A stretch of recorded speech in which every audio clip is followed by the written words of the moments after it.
I have an Arctic fox living in my basement. You already have something in your mouth. Can you take this one too? Yeah.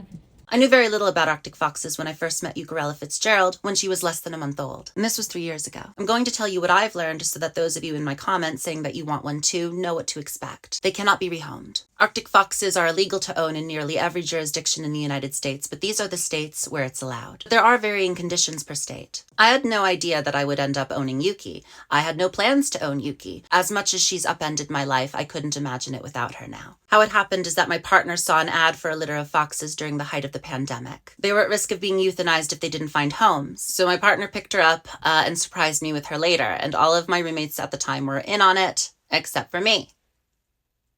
An Arctic fox is not like a cat or a dog. They're solitary creatures that like their space, and they tend only to bond with 1 or 2 people in their lifetimes if raised from infancy. It's also extremely difficult to find a veterinarian for annual checkups and general care, so in cases of emergency, you're often out of luck. Foxes are also incredibly destructive. They will tear up your floor. They will tear holes in the wall. Yuki, during her puberty, actually scratched a hole in the door.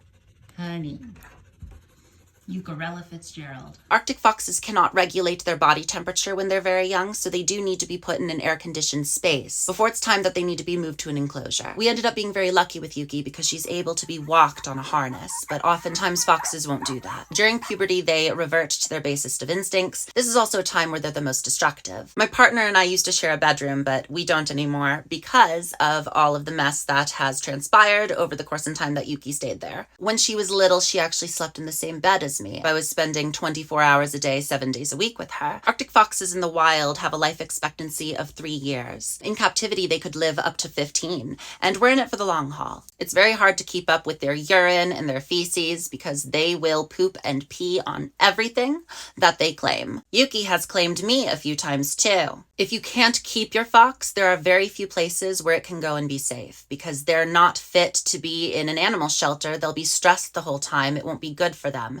because they only bond with up to 2 people in their lifetimes. Foxes generally don't bond with new owners, and the results can be pretty disastrous. You also can't release them into the wild after you have them. They'll have no idea how to care for themselves. Yuki especially, because later we learned that she is actually disabled. She can't see very well. She's got very poor eyesight. I hope this video was a little bit helpful. Let me know if you have any questions, and I'll do my best to answer them.